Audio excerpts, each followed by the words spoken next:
नमस्कार। कुबेलाको अविरल वर्षाका कारण बाढी र पहिरोले जनजीवन भयावह बनाइदिएको छ।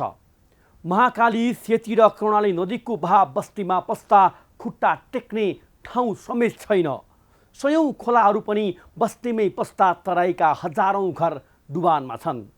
पहाडतिर धेरै घर अनि बस्ती पहिरोको जोखिममा छन्। हिमालतिर पनि हिउँले केही पर्यटक बेपत्ता भएको खबर आइरहेका छन्। निरन्तरको वर्षाका कारण उद्धारमा समेत कठिनाई परिरहेको छ। सबैभन्दा बढी सुदूरपश्चिम प्रदेशमा नागरिकको विचल्य भएको छ। घाँस, बाँस र कपास बाढीले बगाइदिएको छ। विद्यालय, वडा कार्यालय तथा टाकुरामा बनेका केही घरमा आश्रय लिनुपर्ने बाध्यता छ। तर त्यहाँ पनि कति बेला बाढी आउँछ कुनै पत्तो छैन। बाढी र पहिरोले ज्यानै जोगाउन यति बेला हम्बे हम्बे परिरहेको छ। बेपत्ताहरूको खोजीको त कुरै छाडौँ, पेट कसरी भर्ने भन्ने चिन्ताले सर्वसाधारणहरूलाई सताइरहेको छ। यो विपदमा सबै नागरिक एकजुट हौँ, एकले अर्कालाई सहयोग गरौँ। हामीले संरचना निर्माण गर्दा ध्यानै नदिँदा विपदले वर्षेनी सताइरहेको छ। हाम्रो बजेटको ठुलो अंश सडक, सिँचाइ, खानेपानी, विद्युत गृह जस्ता संरचना निर्माणमा खर्च हुन्छ। हरेक वर्ष यस्ता संरचना थपिन्छन्, तर बनेका संरचना बाढी पहिरोले क्षतिग्रस्त हुँदा एकातिर सेवाबाट विमुख भई बेहोर्नु पर्ने नोक्सान त छँदैछ, मर्मतका लागि पुनः ठुलो धनराशि खर्च हुने गरेको छ। वास्तविकता यस्तो हुँदाहुँदै पनि प्राविधिक विश्लेषण बिना सडक वा सिँचाइ बनाइन्छन्, जसले थप बाढी पहिरो निम्त्याउने गरेको छ। बाढी पहिरो विकास निर्माणभन्दा अलग विषय होइन। विकास निर्माणका कार्य जति जनजीविकासँग जोडिएको छ, बाढी पहिरो पनि त्यति नै जोडिएको छ। परिवारको जीविकोपार्जनदेखि पूर्वाधारको दिगोपना र आखिरीमा मुलुकको अर्थतन्त्रसँग जोडिने बाढी पहिरोको यति महत्त्वपूर्ण विषय विकास निर्माणको प्राथमिकतामा भने पुछारमा पर्दै आएको छ। हाम्रो धरातलीय अवस्था जटिल छ। डाँडापाखामा पहिरो आउँछ अनि फेदीमा खहरले बौलाउँछ। मैदानमा डुबानले पिरोल्छ। यी तीनै अवस्थालाई सम्बोधन गर्ने रणनीति फरक हुन जरुरी छ।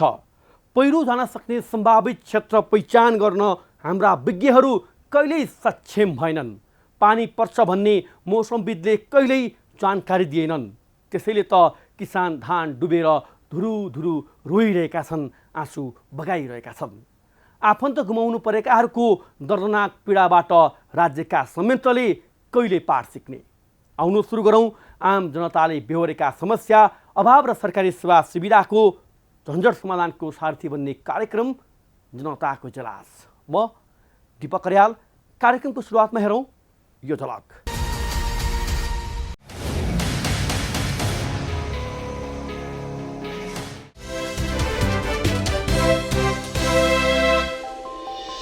स्वागत छ कार्यक्रम जनताको इजलासमा। आज हामी सरकारको स्वामित्वमा रहेका सार्वजनिक संस्थानको भद्रगोल अवस्था र नेपाल दुग्ध विकास संस्थानमा कर्मचारीले गर्दै आएको आन्दोलनबारे स्थलगत रिपोर्ट, शेरबहादुर देउवा नेतृत्वको सरकारको 100 दिनको समीक्षा र बाढी र पहिरोले मच्चाएको वितण्डाबारे तयार पारेको रिपोर्टसहित उपस्थित भएका छौँ। तपाईसँग पनि कुनै समस्या र गुनासा छन् भने हामीलाई पठाउन सक्नुहुनेछ। तपाईहरूका समस्या र गुनासोलाई हामी कार्यक्रममा उच्च प्राथमिकता दिनेछौँ। अब आजको पहिलो विषय, सरकारको स्वामित्वमा रहेका धेरै सार्वजनिक संस्थान अहिले पनि घाटामा छन्। घाटामा जानुको मुख्य कारण हो कामभन्दा पनि आन्दोलन, भेला जुलुस, राजनीतिक दलका भातृ सङ्गठन जस्तै खोलेका सङ्घ सङ्गठनको संस्थान नै ध्वस्त बनाइरहेका छन्। विभिन्न बहानामा गरिने आन्दोलन, राजनीतिक नियुक्ति र विरोध सधैँ चल्दा संस्थान धराशायी भइरहेका छन्। हो, यसको पछिल्लो उदाहरण हो नेपाल दुग्ध विकास संस्थान। 20 बुँदे माग अघि सार्दै आन्दोलनमा उत्रिएका कर्मचारीहरूले महाप्रबन्धक तथा उपमहाप्रबन्धकलाई प्रवेश निषेध भन्दै कालो ब्यानर टाँसेका छन्। आखिर विवाद के हो त? के माग छन् कर्मचारीका? हेरौँ यो स्थलगत रिपोर्ट। केही संस्थान त राम्रैसँग चलेका छन्, तर ती संस्थानमा पनि हुने चरम राजनीति र विशेष गरी हेर्ने हो भने कर्मचारी पक्षलाई बनाउने असन्तुष्टिको पक्षको जुन पाटो छ, त्यो पाटोले गर्दा बारम्बार कर्मचारी र व्यवस्थापन बीच हुने द्वन्द्वले गर्दा संस्थानहरू नेपालमा दिन प्रतिदिन बन्द हुँदै गइरहेका छन्। आज हामी त्यस्तै एउटा संस्थानको ती वृत्तान्त दर्शकलाई देखाउँदैछौँ स्थलगत रूपमा। हो, यति बेला हामी हेर्न सक्छौँ यो दुग्ध विकास संस्थानमा छौँ र यो गेटैमा हेर्न सक्नुहुन्छ तपाईँले महाप्रबन्धक प्रवेश निषेध, निमित्त उपमहाप्रबन्धक प्रवेश निषेध। एकपटक दर्शकलाई म यो दुग्ध विकास संस्थानको गेटैमा, मुख्य गेटैमा टाँसीको जो महाप्रबन्धक र उपमहाप्रबन्धकलाई प्रवेश निषेध गरिएको छ। आखिर के हो त यो प्रबन्धक र महाप्रबन्धकलाई प्रवेश निषेध गर्नुको कारण? र विशेष गरी हेर्ने हो भने यो दुग्ध विकास संस्थान पनि खासै नाफामा छैन, अर्थात् यो अहिले पनि घाटामा चलिरहेको छ। यद्यपि यसले उत्पादन गरेका दुग्धजन्य पदार्थहरू विगतका 7वटा क्षेत्रीय कार्यालयहरू जो अहिले हामी सङ्घीय संरचनामा गइसकेका छौँ, 6वटा हाम्रा 7वटा क्षेत्रीय कार्यालयसहित यो मुख्य कार्यालय गरी देशैभरका 7वटा कार्यालयहरूबाट यसले आफ्ना दुग्धजन्य पदार्थहरू उत्पादन गर्दै उपभोक्ता माझ पुर्याउँदै आइरहेको छ। बेला बखत यसले उत्पादन गरेका दुग्धजन्य पदार्थ र सामग्रीहरूमा गुणस्तर कायम नभएको भन्दै विशेष गरी वाणिज्य र यसै गरी खाद्य प्रविधि तथा गुण नियन्त्रण विभागले पनि छापा मार्दै यहाँका खाद्य सामग्रीहरू नियन्त्रणमा लिँदै नष्ट गरेको छ। यसभित्रको भ्रष्टाचार, अख्तियार दुरुपयोग अनुसन्धान आयोगसम्म पनि पुगेको छ र छानबिन भइरहेको छ। टुङ्गिने कहिले हो थाहा छैन। यद्यपि आम नेपाली कृषकले उत्पादन गरेका दुग्धजन्य पदार्थहरूलाई आम उपभोक्ता माझ पुर्याएर आफ्नो गुणस्तरमा छुट्टै पहिचान बनाएको दुग्ध विकास संस्थान विशेष गरी यति बेला भने आन्दोलनको मुमरीमा फसेको छ र त्यही आन्दोलनको परिणाम हो महाप्रबन्धक र निमित्त उपमहाप्रबन्धकलाई प्रवेश निषेध, अर्थात् दुग्ध विकास संस्थानको मुख्य कार्यालयमा उहाँहरूलाई प्रवेश निषेध। कारण के हो? दर्शकलाई स्थलगत रूपमा वृत्तलाई देखाउँछु। महाप्रबन्धक र उपमहाप्रबन्धकलाई संस्थामा किन प्रवेश निषेध? एकपटक यो दृश्य।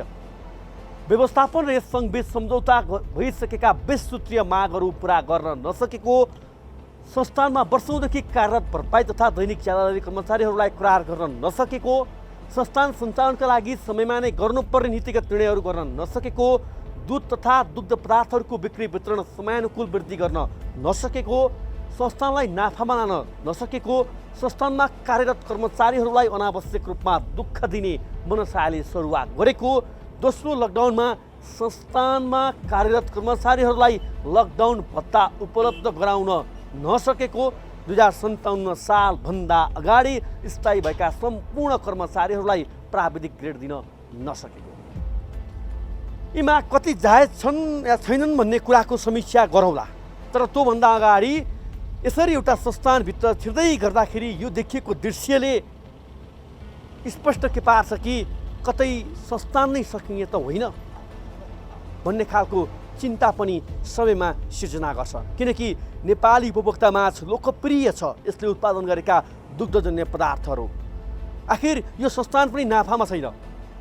यसको व्यथिति र यसभित्र भएका भ्रष्टाचारका फाइलका चाङ अख्तियार दुरुपयोग अनुसन्धान आयोगमा छन्, मन्त्रालयमा छन्, त्यसको पनि टुङ्गो लागेको छैन। र अहिले कर्मचारीको आन्दोलनले थप थिलो नहोला भन्न सकिन्न। यद्यपि आन्दोलनको केही बुदा हामीले हेरिसकेका छौँ। त्यहाँ भनिएको छ दैनिक उत्पादन बिक्री वितरणमा कुनै पनि प्रभाव पारिने छैन भनिएको छ र यसको विषयमा थप हामी हेर्न सक्छौँ। कर्मचारीहरू यसरी बसिरहनु भएको छ र यो जुन कर्मचारी सङ्घले गरेको आन्दोलन यसरी टेन्ट गाडेर यो विशेष गरी संस्थानकै कार्यालयमा विभिन्न आफ्ना 20 सूत्रीय मागहरूमा सहमति गरिसकेका थिए महाप्रबन्धकले र त्यो सहमति कार्यान्वयन नभइसकेपछिको यो परिणाम हो भनिएको छ। थप वास्तविकता हामी बुझ्नेछौँ। त्यो शुभ नाम सर? मोहम्मद अयुब अली खान, नेपाल दुध विकास संस्थान कर्मचारी सङ्घ केन्द्रीय समितिको महासचिव, यस आन्दोलन परिचालन समितिको चाहिँ प्रवक्ता। मुलुक कोरोनाले थिलो भएर नेपालको अर्थतन्त्रमा ठुलो प्रभाव पारेको छ। अहिले बल्ल बल्ल सबै क्षेत्रहरू चलायमान भइरहेको छ। तपाईहरूलाई यस्तो बेलामा यो आन्दोलन गर्न सुहाउँछ? यसरी कामै नगरिकन टेन्ट टाँगेर मजाले बसेर आफ्ना माग राखेर आन्दोलन गर्नुभएको छ, संस्थान घाटामा छ। के त्यस्तो मजबुरी आइपर्यो कि तपाईँहरूलाई यो अवस्थासम्म यो बाध्य भएर अहिले काम गर्नुपर्ने, गतिशील बनाउनु पर्ने संस्थानलाई तपाईँहरूको दायित्व पनि त हो नि, होइन र?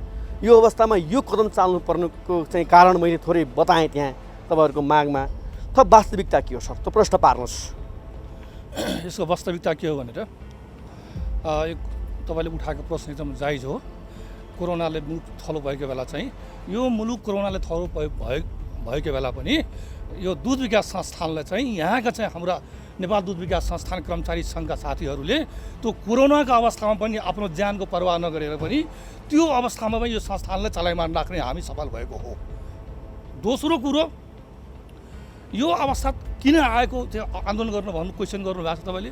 यो संस्थानलाई योभन्दा पनि अझै संस्थानको चाहिँ स्थिति अझै बलियो भएर जाओस्, कर्मचारीले चाहिँ त्यहाँको चाहिँ माग गरेका चाहिँ उसले उठाएका चाहिँ जायज मागहरू चाहिँ 20 सूत्रीय मागहरू पुरा होस्, जो कि कर्मचारी र संस्थानसँग सम्बन्धित मागहरू छन्। यो कर्मचारीको मागहरू चाहिँ थोरै छ, संस्थान सुधारको मागहरू चाहिँ यसमा धेरै छ। यसो तपाईँको सठिक चाहिँ भन्दाखेरि यसमा हाम्रो संस्थानभित्र केही कर्मचारीहरू यस्तो छन् माथिल्लो लेभलका कि घोटाला गरे गर्ने, उहाँले कारवाही नगर्ने र साना कर्मचारीले मात्रै कारवाही गर्ने, राजनीतिक प्रतिशोधको आधारमा चाहिँ टर्चर दिने, काम गर्ने वातावरण चाहिँ बनाए नदिने गर्ने, ठुला कर्मचारीहरू चाहिँ कारवाहीमा नपर्ने। अब घोटाला भयो, के घोटाला भयो? बुदागत रूपमा जाउँ है। घोटाला भयो भनिएको छ, के घोटाला भयो त्यो भन्नुहोस्। भन्दैछु म तपाईँलाई के भनेर। अब यहाँको सबैभन्दा बलियो शक्तिशाली चाहिँ विभाग भनेको चाहिँ आन्तरिक लेखा परीक्षण। त्यसैपछि त्यो आन्तरिक लेखा परीक्षण गरी तपाईँले नेपाल सरकारबाट चाहिँ तपाईँको चाहिँ सबै निकाय हेर्ने चाहिँ महालेखा परीक्षण। जब आन्तरिक लेखा परीक्षण र महालेखा परीक्षणले चाहिँ ओल्याइसकेपछि सबै कुराहरू र यो मुद्दा पनि अख्तियारमा गइसकेको छ भनेर यो यस्तो अवस्थामा चाहिँ यहाँका उच्च व्यवस्थापनले चाहिँ त्यस्ता व्यक्तिहरूलाई, जो व्यक्तिहरू दोषी हुनुहुन्छन्, त्यो त्यसमा संलग्न हुनुहुन्छन्, अनि त्यस्ता व्यक्तिहरूलाई कारवाही किन नगर्ने भनेर चाहिँ त्यो हामी बाध्य भएर चाहिँ आन्दोलन गरेका हौँ। अब तपाईँहरूको 20 सूत्रीय मागका विषयमा जस्तै तपाईँहरूले महाप्रबन्धक र उपमहाप्रबन्धकलाई प्रवेश निषेध भन्नुभएको छ, होइन? स्पष्ट रूपमा भन्नुपर्दाखेरि मुलुकमा संस्थानको अवस्था हेर्ने हो भने, अभिगत हेर्ने हो भने धेरै संस्थानहरू बन्द भइसकेको अवस्था छ, टाँट पल्टेर।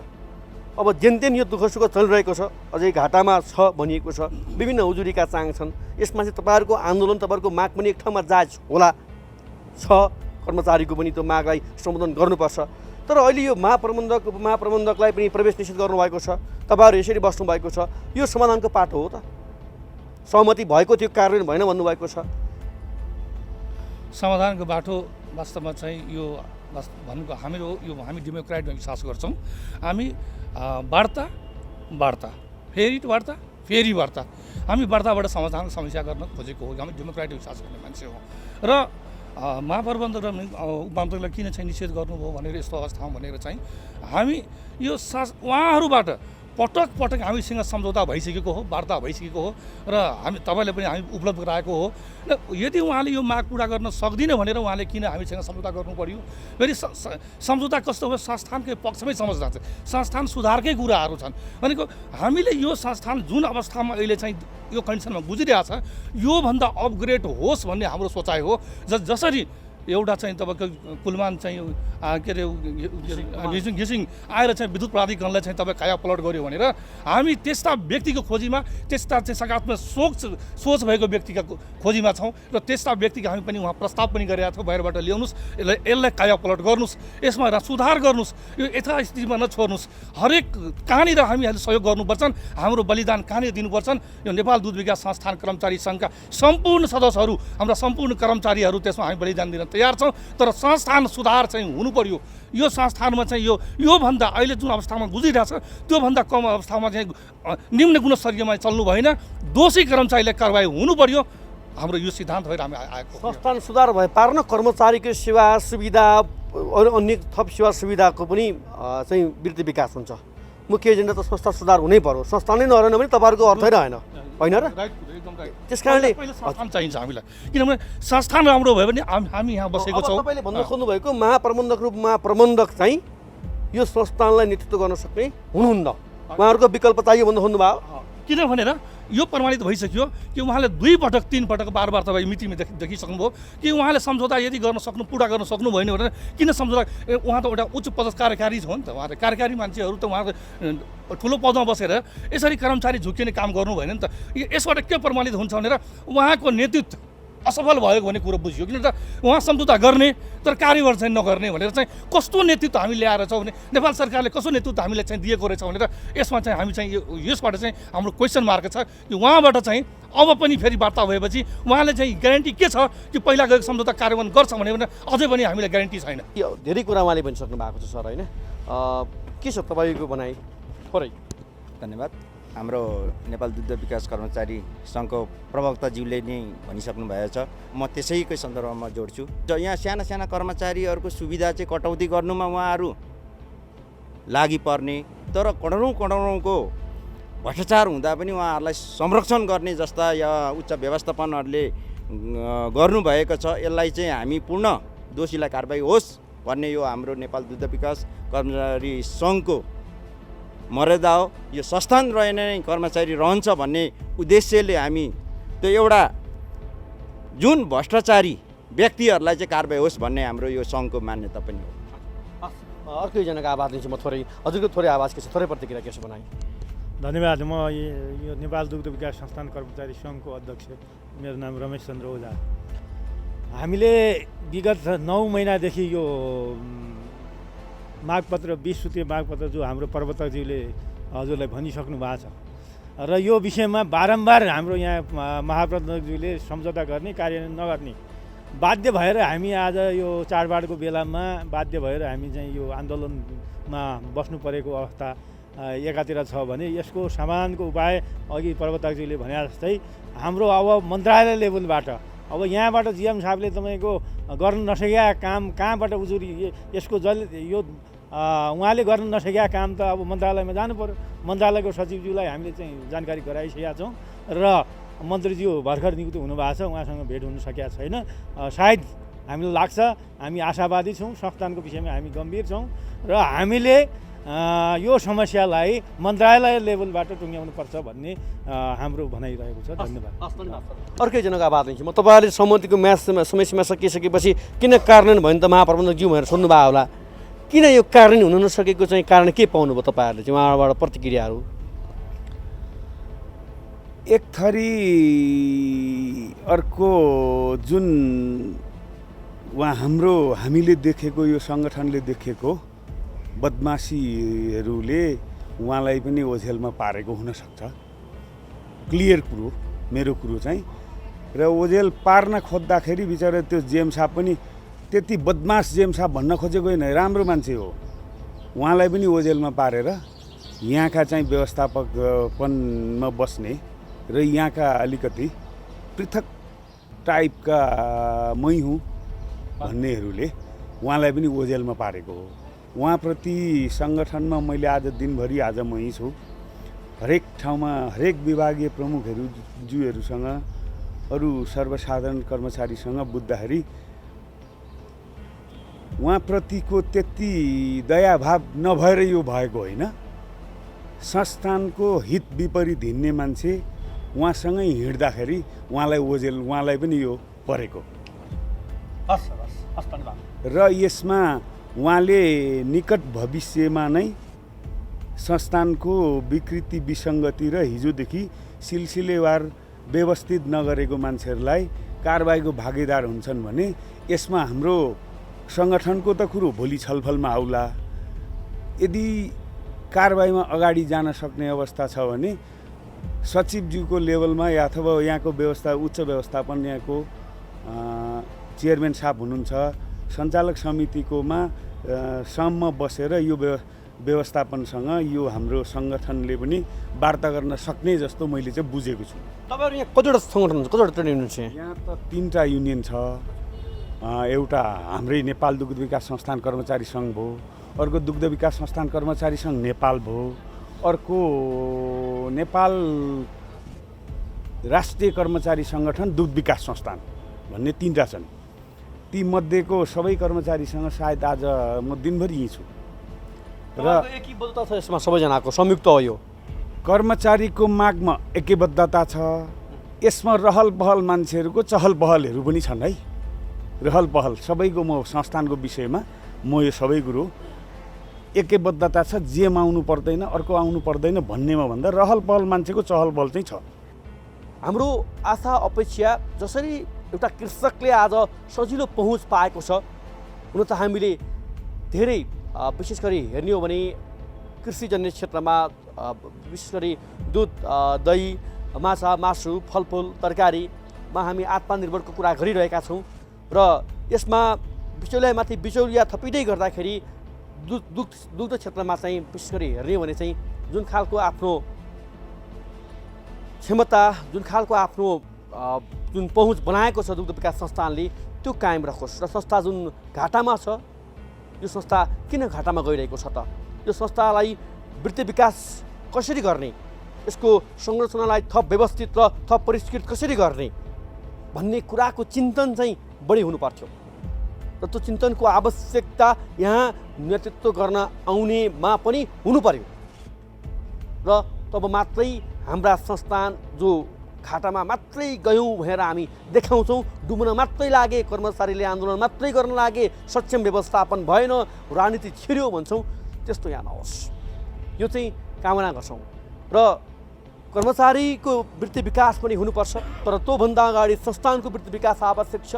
त्यस कारणले संस्थानको वृत्ति विकास र संस्थानभित्र अनियमितता गर्नेहरूलाई आगामी दिनमा देखाउनेछौँ। अनियमितता गर्नेहरू को हुन्, किन उनीहरूलाई कारबाही हुँदैन, त्यो पनि गम्भीर विषय हो र कर्मचारीको पनि सेवा सुविधा समयानुकूल वृद्धि विकास हुनैपर्छ र दुग्ध विकास संस्थानमा भएको यो आन्दोलनको निकास सम्बन्धित पक्षबाट छिटोभन्दा छिटो निकासको वातावरण खोजियोस् र महाप्रबन्धक र उपमहाप्रबन्धक, अझ भन्नुपर्दा त महाप्रबन्धकले कार्यान्वयन गर्न नसक्ने चिजमा चाहिँ किन सही छाप गरेको, यो पनि गम्भीर विषय हो।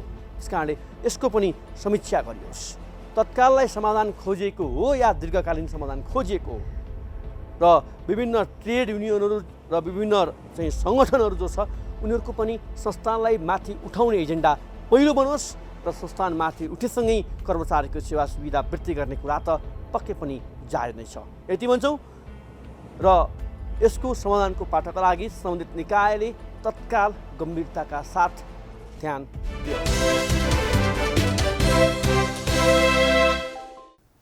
हो, गत पुसमा संस्थानको व्यवस्थापनसँग भएको सम्झौता कार्यान्वयन गर्न प्रतिबद्धता पुरा नगरेको भन्दै उनीहरू निरन्तर आन्दोलनमा छन्।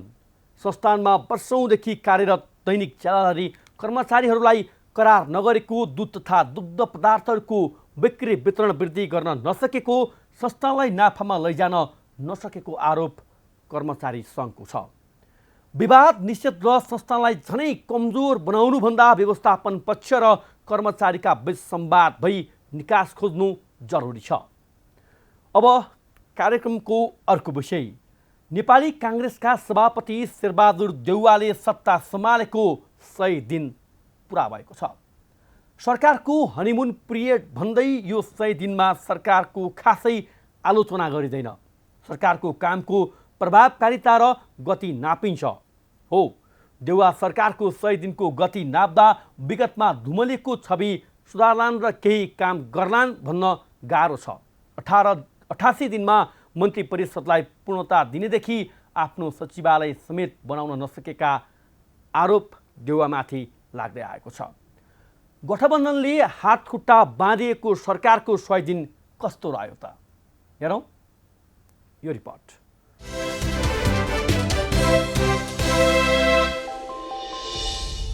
केही खुद्रा कामलाई उल्लेख गर्दै शेरबहादुर देउवाले आफ्नो सरकारको 100 दिनको उपलब्धि सार्वजनिक गरे।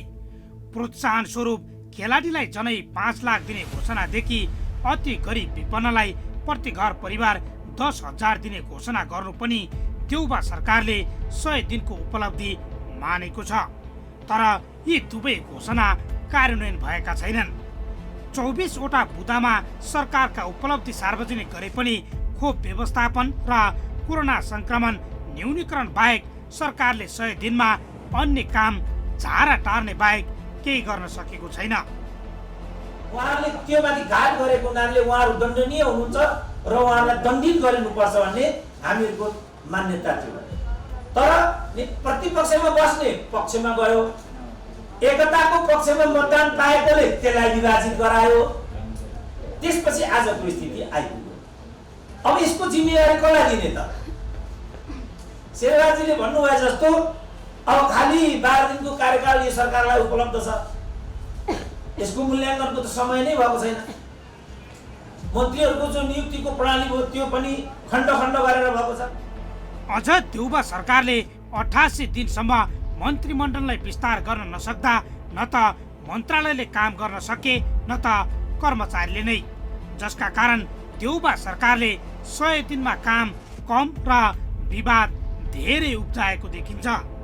5औं पटक प्रधानमन्त्री बन्दा यस अघिका 4 कार्यकालको बदनाम छविलाई पखाल्ने अवसर प्रधानमन्त्री देउबासँग थियो।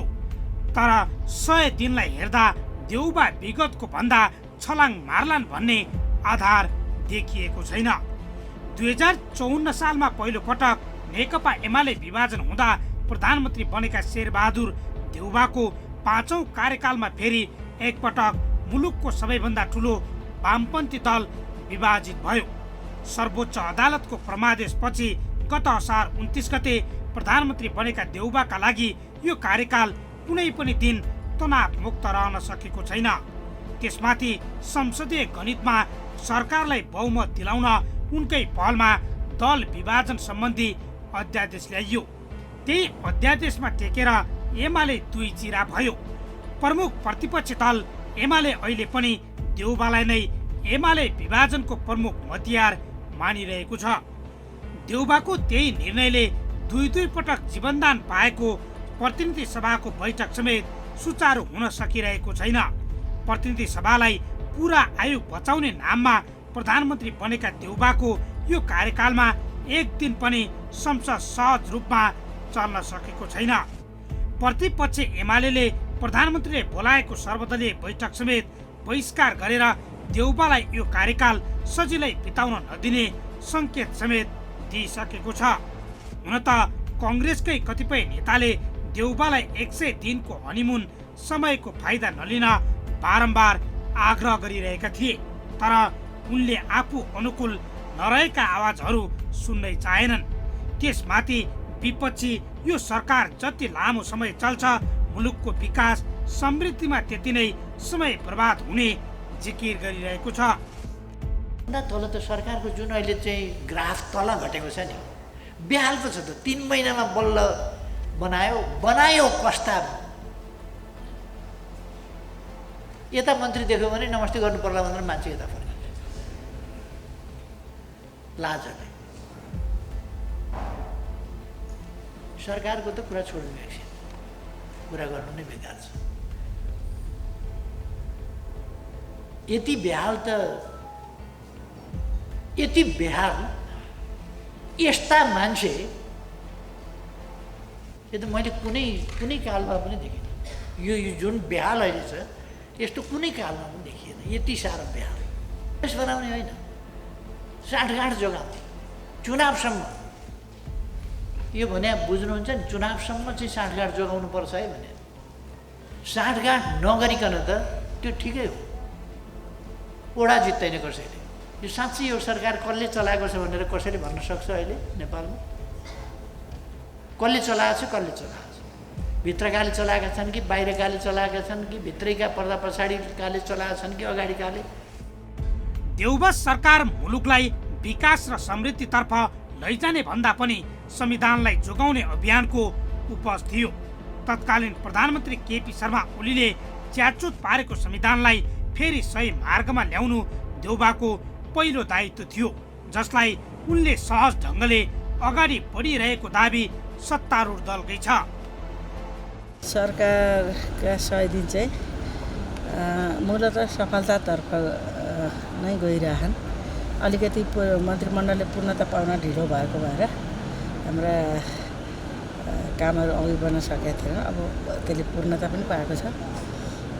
मेरो आफ्नो मन्त्रालयको हिसाबले चाहिँ मैले सुरुबाटै जनताको पक्षमा हुने गरेर चाहिँ आफ्नो निर्णय मैले गरेको छु। होइन, यो 100 दिन चाहिँ नि हाम्रो लागि चुनौतीपूर्ण पनि छ र उपलब्धिमूलक पनि छ, किनकि योभन्दा अगाडि सरकारले एक हिसाबले राज्य कब्जाको शैलीमा चाहिँ नि कब्जा गरेको थियो र संविधानको प्रतिकूलतामा पनि सरकार कतिपय ठाउँमा उभिएको थियो।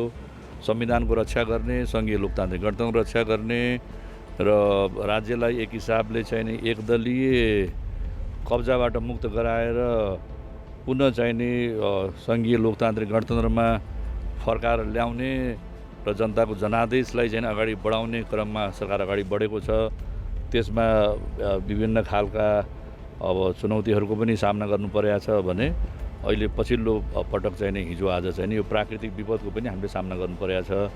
जनतालाई सुरक्षा दिने, राहत दिने, जनताको जीवन रक्षाका लागि सरकार प्रतिबद्धपूर्वक अगाडि बढ्दछ र संविधानको पालना पनि हामी गर्छौँ, संविधानको रक्षा पनि हामी गर्छौँ।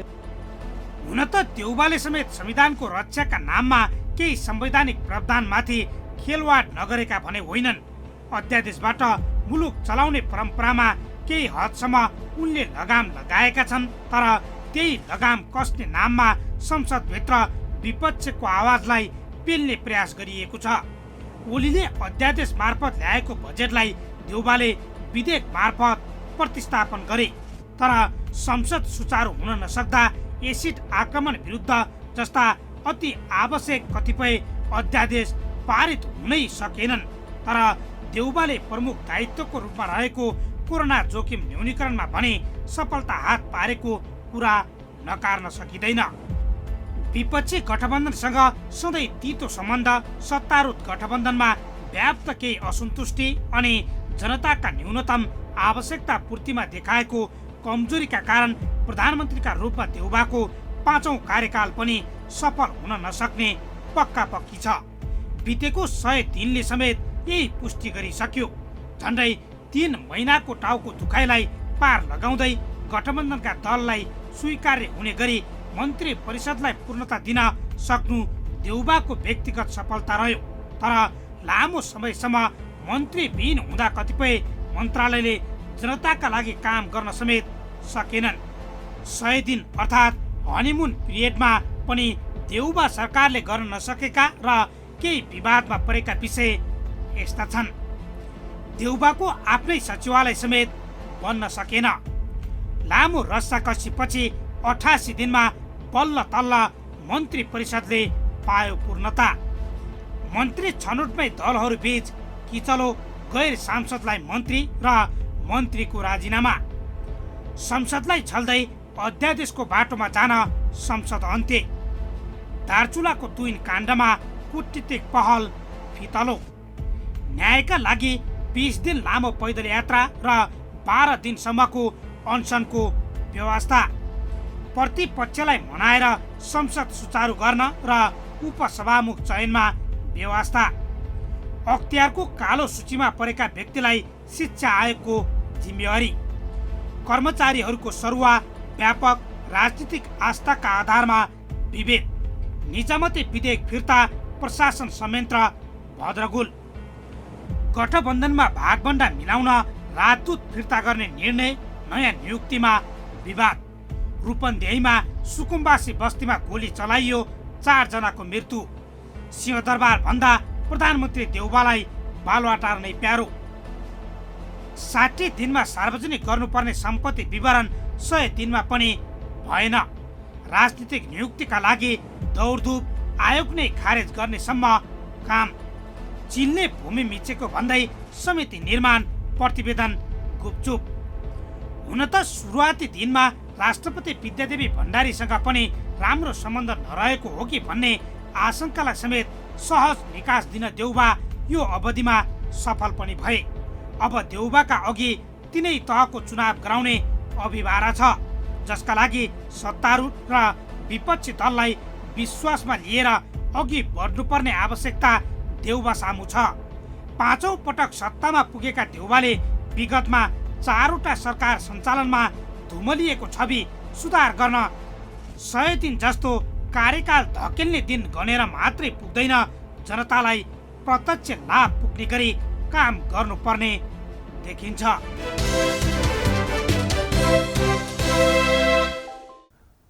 हुन त देउवाले सत्ता सम्हालेको 100 दिन पुग्दा समेत आफ्नो निजी सचिवालय गठन गर्न सकेका छैनन्। मन्त्रालय र मन्त्री भागबण्डामै 88 दिन बिताएका प्रधानमन्त्री देउवाले सचिवालय कहिले बनाउने हुन् कुनै पत्तो छैन। 100 दिन पुग्दा खुद्रा कामलाई उपलब्धिको रूपमा देखाउन खोजेको सरकारले जनताका लागि प्रत्यक्ष लाभ पुग्ने काम कहिले गर्ला? सरकार सञ्चालनका लागि गठबन्धनले बनाएको कार्यदेश समेत कुन दुलमा छ पत्तै छैन।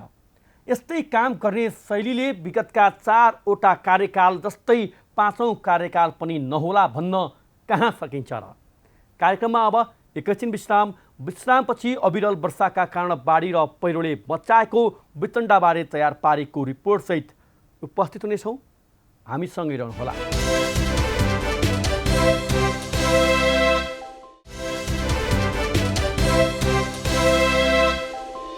विश्रामपछि स्वागत छ। तपाईँ हेर्दै हुनुहुन्छ कार्यक्रम जनताको इजलास। चाडपर्वको माहौल भए पनि यो समयमा कृषकहरू धान बाली भित्राउन व्यस्त हुने समय हो। तर चाडपर्वको खुसियालीकै समयमा यति बेला सिङ्गो देश शोकमग्न बनेको छ। कुबेला अर्थात् कार्तिकमा समेत जारी रहेको मनसुनी वर्षासँगैको बाढी पहिरोले ठुलो जनधनको क्षति भएको छ। कतिपय बेपत्ता छन्, कतिपय उपचाररत। देशभर जारी बेमौसमी वर्षा र बाढी पहिरोको वितण्डाबारे तयार पारेको यो रिपोर्ट हेरौँ।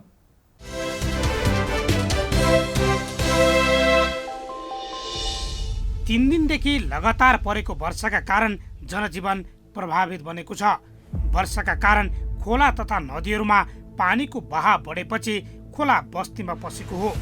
बाढीका कारण सयौं घर परिवार विस्थापित भएका छन् भने दर्जनौं बस्ती डुबानमा परेका छन्। बाढीले सबैभन्दा बढी प्रदेश 1 र सुदूरपश्चिम प्रभावित बनेको छ। तराईमा नदी खोला बस्तीमा पस्दा सयौं बस्ती डुबानमा परेका छन्। वर्षाका कारण पूर्वी मोरङका विभिन्न गाउँहरू जलमग्न भएका छन्। स्थानीय बक्रा, मावा, तेली र नुनसरी खोलामा पानीको बहाव उच्च भएपछि खोलाको पानी गाउँ पसेको छ। खोलाले उर्लाबारी 9 को गाईघाटमा तटबन्ध कटान गरी गाउँ पस्दा गाउँ नै डुबानमा पर्नुका साथै 5 बिघा भन्दा बढी जमिनमा लगाएको धान बाली कटान गरी बगाएको छ। माने त अब 10 बिघा राखौँ न धानबारी लगायो अहिले। धानबारी चाहिँ 10 बिघा अनुमानित थियो। अब यसलाई अब हँसियाहरू खेतमा हाम्रो कहीँ पनि लाग्दैन। अब सबै खेतहरूका धानहरू सबै गए। अब ठेकाहरू तिर्नुपर्ने खेतहरू छन् हाम्रा। अब त्यसमा के गर्ने हो, राज्यले के गरिदिन्छ, हामीले के गर्ने, साउले के भन्छन् होइन। अब हामीलाई त अति अब गाह्रो, खाना गाह्रो भन्दा पनि अब साउ तिर्न पनि गाह्रो। लगाएको ऋण त्यसै छ, अब उठाउने केले। अनि हाम्रो त अब एकदम बिजोग भयो किसानको चाहिँ। अब के गर्ने हो, राज्यले के गर्ने हो, अब सरकारले के गर्छ, हामी के भन्नु होइन। अब हामीलाई चाहिँ अब हेर्दै गर्दै हुन्थ्यो भन्ने छ। हाम्रो आँखा अगाडि हामीले प्रत्यक्ष देखिराखेका छौँ। अब यहाँ बस्न लायक नभएको घरहरू चाहिँ भनेको 1, 2, 3, 4वटा घरहरू छ। अहिले पुरा क्षतिग्रस्त भनौँ। अहिले बस्न लायक नभएको घरहरू चाहिँ 4वटा छ अहिले। अन्य क्षति त केही भएको छैन, अरू त्योभन्दा थप अन्य क्षतिहरू भएको छैन। बाढी आउँदै गर्दा बढ्दै गर्दा मान्छेहरू आफ्नो साइड लागेर आफ्नो ज्यानको चाहिँ जो सुरक्षा गर्न सफल भए। अब सामानहरू निकाल्न पनि सफल भए। त्यति धेरै सामानहरू पनि बगाएको अवस्था छैन। त्यस्तै लगातारको वर्षाका कारण झापाका विभिन्न स्थानमा 361 घर परिवार विस्थापित भएका छन्।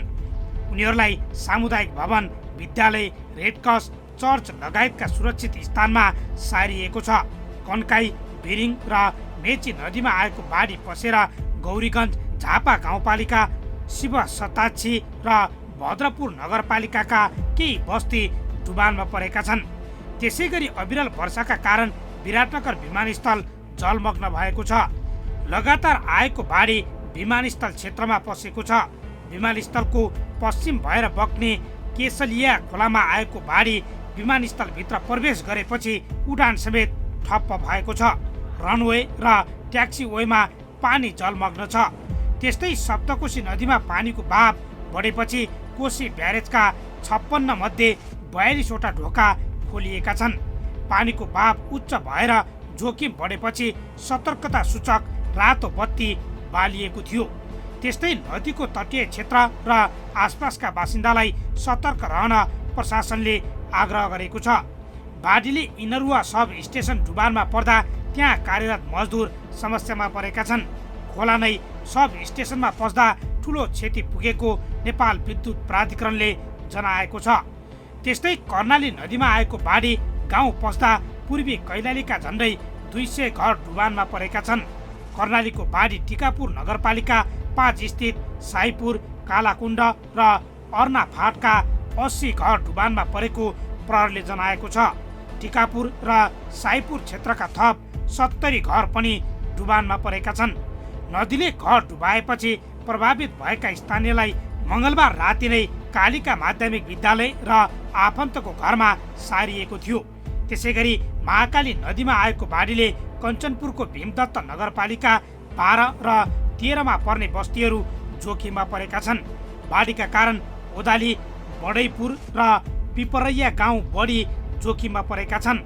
यी गाउँसहित वडा नम्बर 9 र दोधारा, चाँदनी नगरपालिका 10 का करिब 2700 मानिसलाई सुरक्षित स्थानमा सारिएको प्रहरीले जनाएको छ।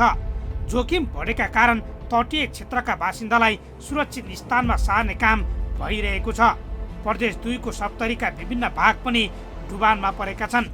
वर्षाका कारण खोला तथा नदीहरूमा पानीको सतह बढेपछि हनुमान नगर, कङ्कालिनी नगरपालिका, तिलाठी, कोइलाडी गाउँपालिका र राजविराज नगरपालिकाका अधिकांश बस्तीहरू डुबानमा परेका छन्। महुली खोलामा आएको बाढीले बाँध भत्काउँदा हनुमान नगर, कङ्कालिनी नगरपालिका 3, पोर्ता हाई स्थित दलित बस्तीका 50 घर डुबानमा परेका छन्। सरकारले बाढी पहिरोबाट मृत्यु हुनेको परिवारलाई जनै 2 लाख रुपियाँ राहत दिने निर्णय गरेको छ।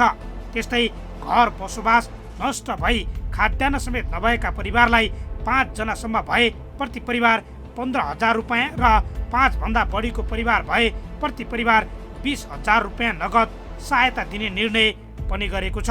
सरकारले वासस्थान भत्किएर बिचल्ली भएका परिवारलाई प्रति घर 50,000 रुपियाँ दिने निर्णय गरेको छ।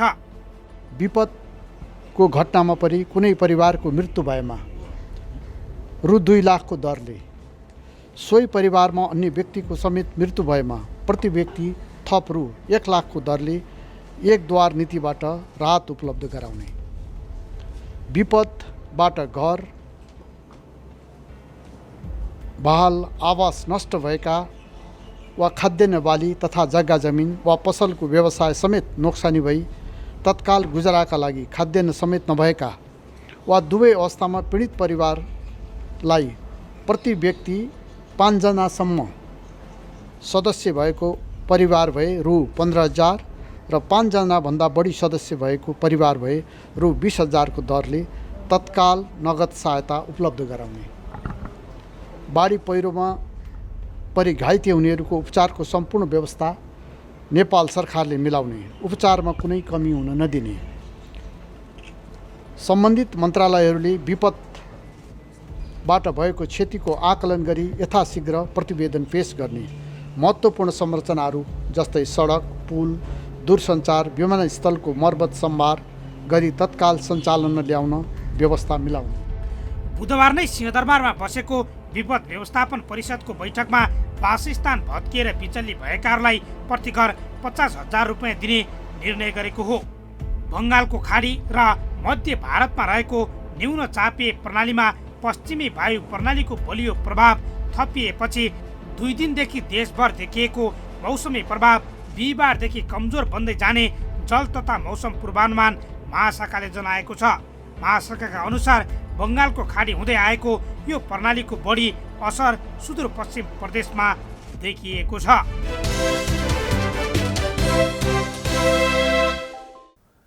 जेठ असार साउनमा पर्ने पानी र बाढी पहिरोलाई मनसुनको स्वाभाविक प्रक्रिया मानिए पनि कार्तिकको झरीले निम्ताएको विपद अलिक अस्वाभाविक जस्तो देखिएको छ। बाढी पहिरोमा परेर जीवन गुमाएका परिवारलाई केही लाखको राहत बाँडेर सान्त्वना दिएर मात्रै पुग्दैन। दीर्घकालीन रूपमा जोखिम व्यवस्थापनमा ध्यान दिनुपर्छ। राज्यको राहत र उद्धारको काम प्रभावकारी हुनुपर्छ। यी र यस्ता कुनै पनि पीडा र व्यथा र गुनासोमाथि कार्यक्रम जनताको इजलास मार्फत निरन्तर खबरदारी गरिरहनेछौँ। व्यवसायले नीति नियम मिचेर गरेका बदमासी, जनताको गुनासो र कथा व्यथासँगै सरकारी निकायबाट दिने सेवा प्रवाहमा भइ गरेका कमजोरी केलाएर हामी सुधारको प्रयास कार्यक्रम मार्फत खोज्नेछौँ। तपाईँ हामीलाई आफूले बेहोरेका समस्या र गुनासो स्क्रिनमा देखाइएको टेलिफोन नम्बर र इमेल ठेगानामा टिपाएर वा पठाएर समस्या समाधानको साझा आवाज बन्न सक्नुहुनेछ। हवस् त, आजका लागि जनताको इजलास यति नै। फरक विषयवस्तु र तपाईँहरूकै गुनासोसहित अर्को कार्यक्रममा पुनः उपस्थित हुनेछौँ। प्राइम टाइम्स टेलिभिजन हेर्दै रहनुहोला। नमस्कार।